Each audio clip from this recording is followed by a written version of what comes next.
Bapak Ibu Saudara yang terkasih dalam Tuhan Yesus Kristus, bertemu kembali dengan saya Pendeta Indriana dalam acara Ragi di Jemaat GKE Banjarbaru tanggal 22 Januari 2021 hari Jumat, dengan renungan kita pada pagi hari ini diambil dari kitab Yeremia pasal 20 ayat yang ke-7 hingga ayat yang ke-12. Ayat yang ke-7 hingga ayat yang ke-13. Dengan perikop keluh kesah Yeremia akibat tekanan jabatannya. Sebelum kita bersama-sama merenungkan firman Tuhan, mari kita bersatu dalam doa. Bapa dalam kerajaan sorga, pada pagi yang indah ini ya Tuhan, kami boleh datang kembali dengan kekuatan, kesehatan, hikmat, kebijaksanaan daripada Tuhan. Namun kami menyadari ya Tuhan akan kekurangan dan kelemahan dan keterbatasan kami. Karena itu kuduskanlah hati, pikiran, mulut, lidah kami ya Tuhan. Dan penuhi kami dengan kuasa Roh Kudus-Mu. Biarlah Roh Kudus-Mu yang bekerja dan berkarya ya Tuhan, menyampaikan apa yang menjadi kehendak Tuhan yang harus kami lakukan. Hamba-Mu siap untuk memberitakan firman-Mu ya Tuhan. Seluruh sidang jemaat-Mu yang menyaksikan Ragi ini ya Tuhan, kami percaya mereka dikuatkan dan diberkati oleh Tuhan. Terima kasih Bapa, dalam nama Tuhan Yesus Kristus kami menyambut firman. Amin. Kita bersama-sama buka firman Tuhan dari kitab Yeremia pasal 20 ayat 7 hingga ayat yang ke-13 dengan perikop keluh kesah Yeremia akibat tekanan jabatannya. Engkau telah membujuk aku, ya Tuhan, dan aku telah membiarkan diriku dibujuk. Engkau terlalu kuat bagiku, dan engkau menundukkan aku. Aku telah menjadi tertawaan sepanjang hari. Semuanya mereka mengolok-ngolokkan aku. Sebab setiap kali aku berbicara, terpaksa aku berteriak, terpaksa berseru, kelaliman, aniaya, sebab firman Tuhan telah menjadi celah dan cemooh bagiku sepanjang hari. Tetapi apabila aku berpikir, aku tidak mau mengingat Dia dan tidak mau mengucapkan firman lagi demi namanya, maka dalam hatiku ada sesuatu yang seperti api yang menyala-nyala terkurung dalam tulang-tulangku. Aku berlelah-lelah untuk menahannya, tetapi aku tidak sanggup. Aku telah mendengar bisikan banyak orang, kegentaran datang dari segala jurusan. Adukanlah dia, kita mau mengadukan dia. Semua orang sahabat karibku mengintai apakah aku tersandung jatuh. Barangkali ia membiarkan dirinya dibujuk sehingga kita dapat mengalahkan dia dan dapat melakukan pembalasan kita terhadap dia. Tetapi Tuhan menyertai aku seperti pahlawan yang gagah. Sebab itu orang-orang yang mengejar aku akan tersandung jatuh, dan mereka tidak dapat berbuat apa-apa. Mereka akan menjadi malu sekali, sebab mereka tidak berhasil. Suatu noda yang selama-lamanya tidak terlupakan. Ya Tuhan semesta alam, yang menguji orang benar, yang melihat batin dan hati, biarlah aku melihat pembalasanmu terhadap mereka. Sebab kepadamulah kuserahkan perkaraku. Menyanyilah untuk Tuhan, pujilah Tuhan, sebab Ia telah melepaskan nyawa orang miskin dari tangan orang-orang yang berbuat jahat. Yang berbahagia ialah mereka yang mendengarkan firman Tuhan serta memeliharanya. Amin. Bapak, Ibu, Saudara yang terkasih dalam Tuhan Yesus Kristus, kadang-kadang kita mengeluh di dalam melakukan suatu pekerjaan-pekerjaan. Ada suatu kesaksian,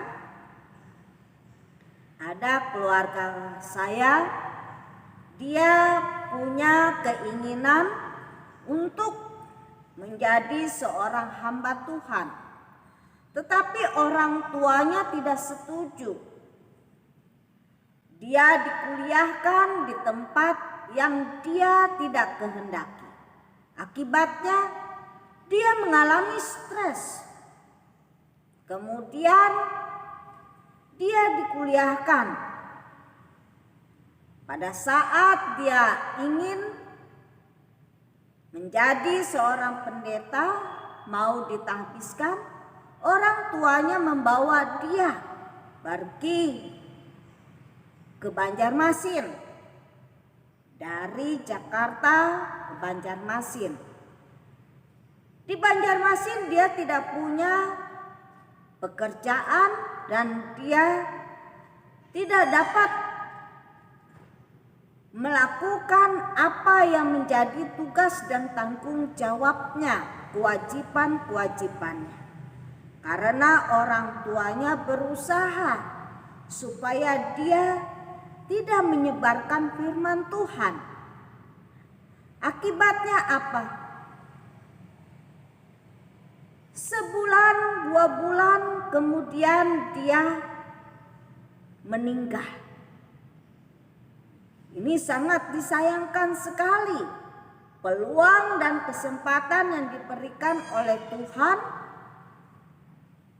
menjadi suatu kesia-siaan karena ambisi dan keinginan daripada orang tuanya.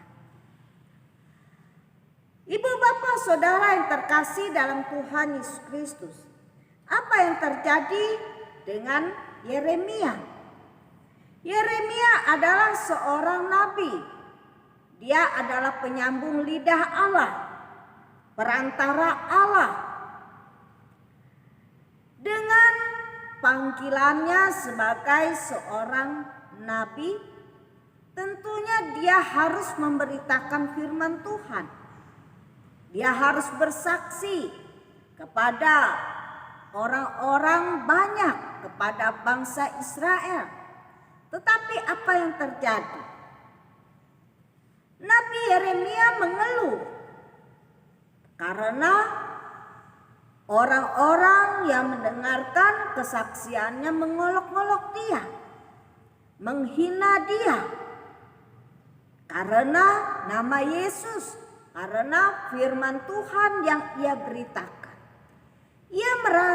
Ia merasa dihina dan merasa direndahkan karena dia memberitakan firman Tuhan. Sama seperti ibu dari anak ini. Dia menganggap bahwa sebagai hamba Tuhan itu adalah sesuatu yang paling hina, sesuatu yang sangat rendah. Tetapi di hadapan Tuhan, panggilan sebagai seorang pelayan Tuhan, sebagai hamba Tuhan, itu adalah sesuatu yang sangat mulia. Pekerjaan yang paling mulia di antara segala pekerjaan-pekerjaan yang ada di dunia ini. Bapak, Ibu, Saudara yang terkasih dalam Tuhan Yesus Kristus,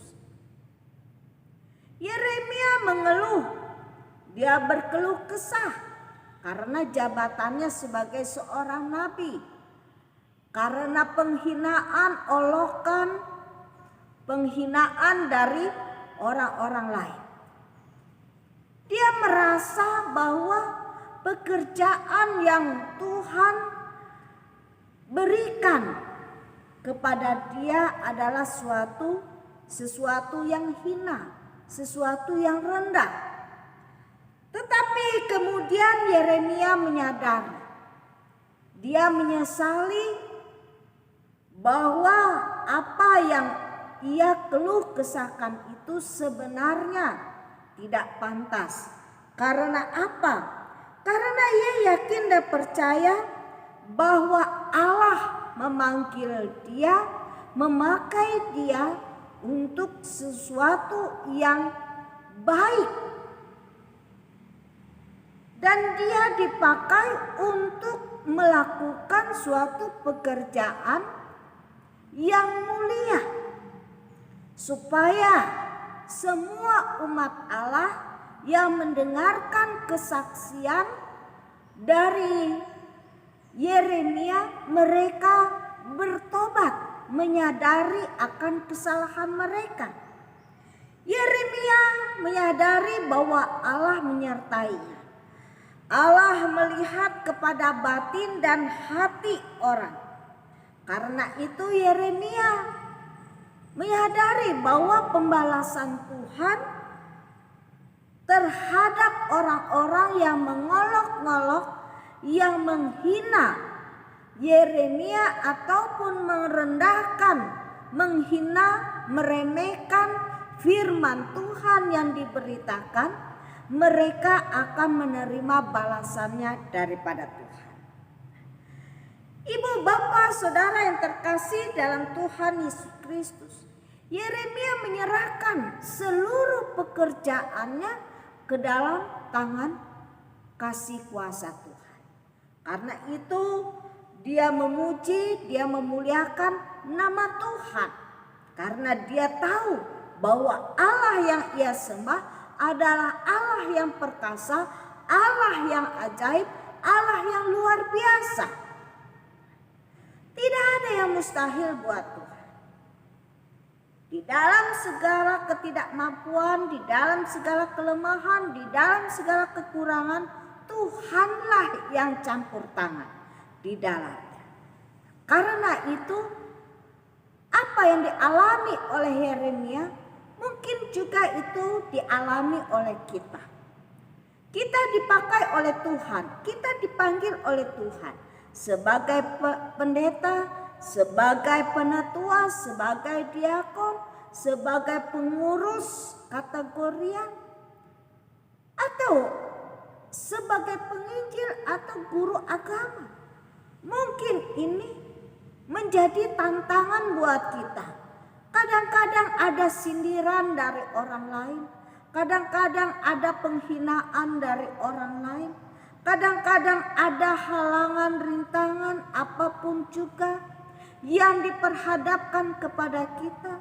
Kita mengeluarkan kata-kata keluh kesah kita, sungut-sungut kita. Wah, mengapa Tuhan memakai saya? Mengapa Tuhan membiarkan saya dalam keadaan situasi seperti ini? Saya dipakai oleh Tuhan untuk bersaksi, untuk melayani. Tetapi di sisi lain, saya menghadapi berbagai macam persoalan, tantangan, rintangan, ataupun masalah. Nah, sekarang kita belajar dari Yeremia untuk menyadari bahwa Allah itu tidak pernah tinggal diam. Ia melihat, dia mendengar, dia tahu apa yang sedang kita alami. Karena itu jangan kita berkeluh kesah. Kita bawa dalam doa, kita yakinkan hati kita, batin kita bahwa Allah itu ada. Dia tahu apa yang akan ia lakukan terhadap kita. Sebagai hamba-Nya, dia pasti akan menolong kita. Dia akan menyempurnakan Dia akan mengulurkan tangannya untuk menuntun dan membimbing kita di dalam setiap perkataan kita. Dia mengurapi, ada urapan Roh Kudus di dalam mulut lidah kita. Roh Kudus yang berkata-kata di dalam memberitakan firman Tuhan. Karena itu kita jangan takut sebagai saksi Tuhan, sebagai pelayan Tuhan. Kita diberikan jabatan yang mulia di hadapan Tuhan. Tuhan Yesus pasti menyertai dan memberkati kita semua. Amin. Bapak, Ibu, Saudara yang terkasih dalam Tuhan Yesus Kristus, mari kita bersatu dalam doa. Bapa dalam kerajaan surga, puji syukur dan terima kasih Tuhan buat firman-Mu yang telah diberitakan kepada kami sekalian, agar kami berharap dan bersandar kepada Tuhan, mengandalkan kuasa dan kekuatan daripada Tuhan, tidak mengandalkan diri kami sendiri untuk berkata-kata, untuk berbuat, untuk bertindak sebagai hamba-hamba-Mu. Biarlah Tuhan, kami yang dipakai oleh Tuhan, yang dipilih oleh Tuhan, Tuhan mengurapi seluruh hidupan kami dengan kuasa Roh Kudus. Kau kuduskan kami ya Tuhan, Kau ampuni segala dosa kesalahan kami. Dan tolonglah kami ya Tuhan, di dalam melayani Tuhan dan di dalam melayani jemaat. Terima kasih Bapa di sorga, dalam nama Tuhan Yesus Kristus kami berdoa dan mengucap syukur. Bapak, Ibu, Saudara yang terkasih dalam Tuhan Yesus Kristus, demikianlah firman Tuhan yang saya sampaikan pada pagi hari ini. Biarlah firman Tuhan ini senantiasa memberikan pertolongan kepada kita, menguatkan iman kita, meneguhkan kita di dalam melayani Tuhan, di dalam bersekutu dan di dalam bersaksi. Tuhan Yesus memberkati kita semua. Dan sampai bertemu kembali di waktu yang akan datang. Amin. Shalom.